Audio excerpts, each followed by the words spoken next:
Hello friends, today we are going to talk about a concept which is generally used in economics, but in today's context we shall be discussing it in the developing world scenario, especially the war that is going on between Ukraine and Russia. हाँ दोस्तों, आज हम लोग एक ऐसे concept की चर्चा करने वाले हैं जो कि मुख्यतया हम लोग इकोनॉमिक्स के अंदर या इंडियन इकोनॉमी के कॉन्टेक्स्ट में डिस्कस करते हैं, लेकिन अभी जो संदर्भ है वो एक इंटरनेशनल कॉन्टेक्स्ट में है जहाँ पे कि यूक्रेन और रसिया के बीच लड़ाई चल रही है।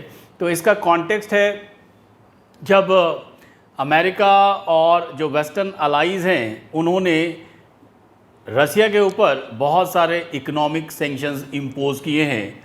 उन्हीं में से एक और कॉन्सेप्ट है जिसे हम कहते हैं मोस्ट फेवर्ड नेशन, यानी रूस के अगेंस्ट MFN स्टेटस को रिवोक करना चाहता है America, Canada, European Union, Britain और जापान।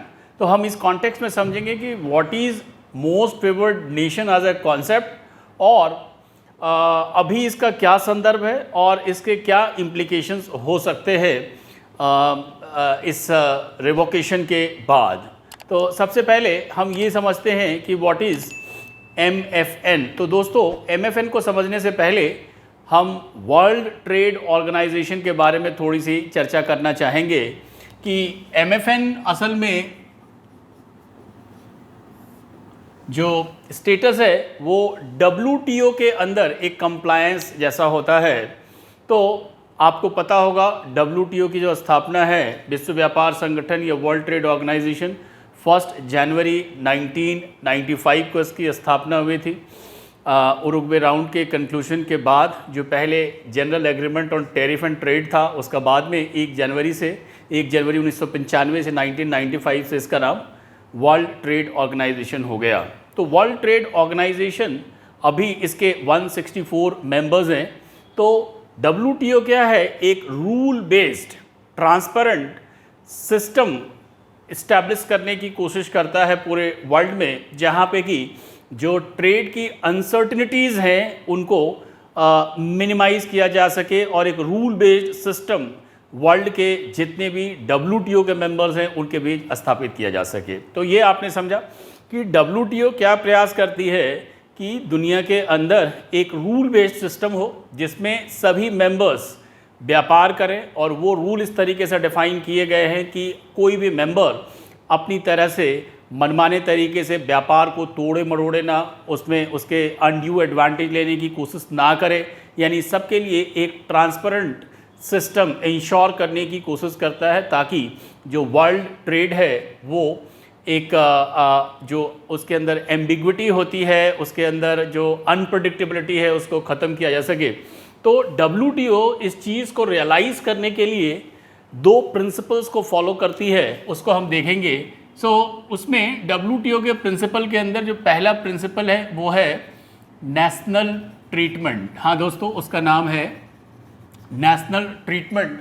और दूसरा है most favoured nation, most favoured nation. ठीक है, तो अब हम इनको समझने की कोशिश करते हैं कि क्या मतलब है नेशनल ट्रीटमेंट और मोस्ट फेवर्ड नेशन की। तो नेशनल ट्रीटमेंट ये कहता है कि जो WTO के मेंबर हैं, अगर वो अपनी कंट्री में किसी दूसरी कंट्री या मेंबर कंट्री के गुड्स को इंपोर्ट करते हैं तो उनके साथ वो वैसा ही ट्रीटमेंट करेंगे जैसा कि वो डोमेस्टिकली मैन्युफैक्चर्ड गुड्स के साथ करते हैं। यानी जो आयातित वस्तुएं हैं, जो इंपोर्टेड गुड्स है, जो दूसरे मेंबर स्टेट से आए हैं, उनके साथ वो कोई भेदभाव नहीं करेंगे अपने देश के अंदर बने हुए गुड्स एंड सर्विसेज के सामने। कहने का मतलब है कि चाहे वो डोमेस्टिकली प्रोड्यूस्ड गुड्स हो, चाहे वो इंपोर्टेड गुड्स हो, सेम सेट ऑफ प्रिंसिपल्स, एक ही प्रकार का नियम और कानून दोनों पर अप्लाई होगा। राइट, ये है नेशनल ट्रीटमेंट। तो कहने का मतलब है कि within the domestic territory there shall not be discrimination between domestically manufactured goods and the imported goods. ये एक पहला प्रिंसिपल है। दूसरा प्रिंसिपल क्या कहता है? Equal treatment amongst the members। कहता है ये कि ये MFN प्रिंसिपल जिसकी अभी हम चर्चा कर रहे हैं वो ये कहता है कि अगर किसी मेंबर नेशन को जो ट्रेड कंसेशंस दिए जाएंगे वही कंसेशन ऑटोमेटिकली सारे मेंबर्स को ऑफर करने होंगे। यानी कहने का मतलब है कि WTO के अंदर हम डिस्क्रिमिनेटरी यानी भेदभावपूर्ण प्रैक्टिसेस को अडॉप्ट नहीं कर सकते। अगर किसी मेंबर नेशन को हमने कोई ट्रेड कंसेशन दिया होगा तो उस वही ट्रेड कंसेशंस जो बाकी बचे हुए WTO के मेंबर्स हैं उनको भी वो स्वतः मिल जाएगा। तो इसका मतलब ये है कि जो मोस्ट फेवर्ड नेशन का मतलब ये एक मिसनोमर जैसा सुनाई देता है कि किसी को हमें ज़्यादा फेवर करना है, ऐसा नहीं है। असल में क्या है, ये हर एक कंट्री को इक्वल ट्रीटमेंट देने की बात कहता है। ठीक है, तो ये है मोस्ट फेवर्ड नेशन का कॉन्सेप्ट जो ये कहता है a member country importing goods any favour granted to a member shall be automatically available to the other members of the group. यही हमने भी डिस्कस किया। तो ये है MFN स्टेटस। अब हम ये समझने की कोशिश करते हैं कि क्या इसका उल्लंघन किया जा सकता है, क्या कुछ ऐसी परिस्थितियां हो सकती है जिसके तहत MFN को वायलेट कर सकते हैं। एक दो इसके एक्सेप्शंस माने जाते हैं। इसके अपवाद के तौर पर ये कहा जाता है कि अगर दो कंट्रियों के बीच ये बायलैटरल ट्रेड है तो बायलैटरल ट्रेड में अगर हमने किसी को कोई कंसेशन ऑफ़र किया होगा तो हम फिर बाउंड नहीं हैं कि वो सारे मेंबर्स को ऑफ़र करें। यानी दिस इज़ एन एक्सक्लूजन, क्योंकि WTO क्या है, एक मल्टीलैटरल ट्रेड बॉडी है जिसमें अभी हमने डिस्कस किया कि 164 मेंबर है, 164 मेंबर्स है। यहाँ पे क्या है, बायलैटरल ट्रेड में इसको एग्जम्पशन दिया जाता है। दूसरी तरफ क्या है, जो डेवलपिंग कंट्रीज़ को मार्केट एक्सेस देते हैं, ये भी इस प्रिंसिपल से एग्जम्प्टेड है। तो ये दो कंडीशन है जहाँ पे कि हम मोस्ट फेवर्ड नेशन क्लॉज को उसमें एग्जम्पशंस ड्रॉ कर सकते हैं। हालांकि WTO के अंदर कोई ऐसा डिफाइंड प्रिंसिपल नहीं है कि अगर किसी कंट्री को MFN स्टेटस से हटाना है तो वैसे में कोई विशेष प्रक्रिया का इसमें कोई प्रोविज़न नहीं है। और आपको मैं रिकॉल कराता हूँ कि 2019 में जब पाकिस्तान समर्थित आतंकवादियों ने पुलवामा पर हमला किया था CRPF के कॉन्वॉय पर, तो इंडिया ने विड्रॉ कर लिया था MFN स्टेटस पाकिस्तान से। हालांकि पाकिस्तान ने कभी इंडिया को MFN स्टेटस ग्रांट किया ही नहीं था, लेकिन भारत ने यूनिलैटरली पाकिस्तान के साथ बेहतर संबंध बनाने के लिए हमने पाकिस्तान को MFN स्टेटस दे रखा था। बट जब पाकिस्तान ने 2019 में इस तरीके की हरकतें की तो फिर भारत सरकार ने MFN स्टेटस विड्रॉ कर लिया था पाकिस्तान से, और अभी भी वही स्थिति बनी हुई है।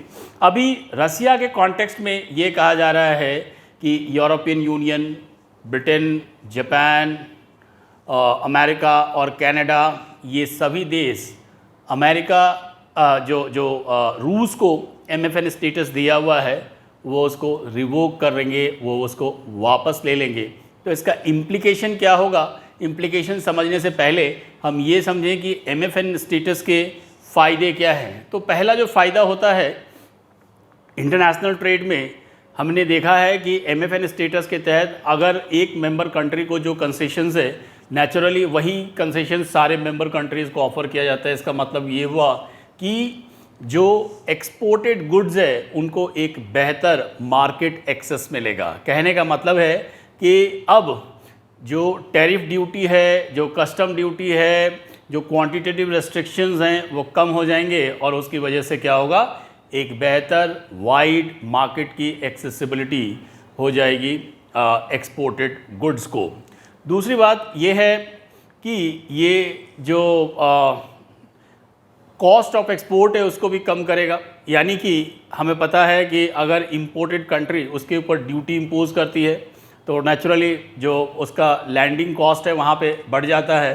तो वैसी स्थिति में जो एक्सपोर्टेड गुड्स है वो कॉम्पिटिटिव हो जाते हैं इंपोर्टेड कंट्री के अंदर भी। तो इस तरीके से इसके कई फ़ायदे हैं, स्पेशली ये जो एक तरीके से फ्री मार्केट क्रिएट करने में हेल्प करता है। लेकिन इसके कुछ डिसएडवांटेजेस भी हैं। उसके डिसएडवांटेज ये हैं कि अगर कोई कंट्री जो टेक्नोलॉजिकली बहुत ही साउंड नहीं है या इकोनॉमीज़ ऑफ स्केल उसके पास नहीं है, यानी उसके पास प्रोडक्शन का वो स्ट्रेंथ नहीं है, तो वैसी स्थिति में जो MFN स्टेटस है वो क्या करेगा, उसके डोमेस्टिक इंडस्ट्रीज़ के ऊपर एक प्रेशर क्रिएट करेगा और जो हो सकता है कि उस प्रेशर में जो डोमेस्टिक इंडस्ट्रीज़ है वो सरवाइव भी ना कर सके। उस वैसे में इंपोर्टेड गुड्स की फ्लडिंग हो सकती है। क्योंकि जो इंपोर्टिंग कंट्री होगा अगर उसका स्ट्रेंथ नहीं होगा मैन्युफैक्चरिंग का, तो वैसे में जो इंपोर्टेड गुड्स हैं वो उसके मार्केट को फ्लड करेंगे। और नेसेंट अगर नया कोई डोमेस्टिक इंडस्ट्री ग्रो हो रहा है तो उसको प्रोटेक्शन देने की ज़रूरत पड़ सकती है। तो ये इसके कुछ फ़ायदे हैं, कुछ नुकसान हैं, लेकिन ओवरऑल ये देखा गया है कि ये कंपटीशन को इन्हांस करता है किसी भी कंट्री में, और कंज्यूमर उससे क्या है अल्टीमेटली बेनिफिटेड होते हैं। और कोई भी कंट्री उसके अंदर जब कंपटीशन बढ़ता है तो स्लोली उसकी जो इकोनॉमी है वो स्ट्रेंथन होती है, वो अपने एफिशिएंसी को अचीव करने की कोशिश करती है। तो इस तरीके से इसके कई फ़ायदे हैं। रशियन कॉन्टेक्स्ट में हमने देखा है कि ऑलरेडी अमेरिका ने रसिया से ऑयल इंपोर्ट करना बंद कर दिया है, यूरोपियन यूनियन ने इंपोर्ट करना बंद कर दिया है। वैसे में ये बहुत ही क्लियर नहीं है कि how much this is going to impact the Russian economy, but still it is a significant development, क्योंकि जो वेस्टर्न वर्ल्ड हैं उन्होंने यूनाइटेडली ये डिसीजन लिया है कि वो रसिया को MFN स्टेटस जो दिया गया है उसको वो रिवोक कर देंगे। हो सकता है कि उसके बाद G20 की जो ग्रुपिंग है जिसमें कि डेवलप्ड और डेवलपिंग दोनों कंट्रीज़ आती है, जिसके अंदर इंडिया भी एक प्रोमिनेंट मेंबर है, हो सकता है कि इनके ऊपर भी इस तरीके के प्रेशर डेवलप हो। ये एक डेवलपिंग सिचुएशन है, let us see how it unfolds.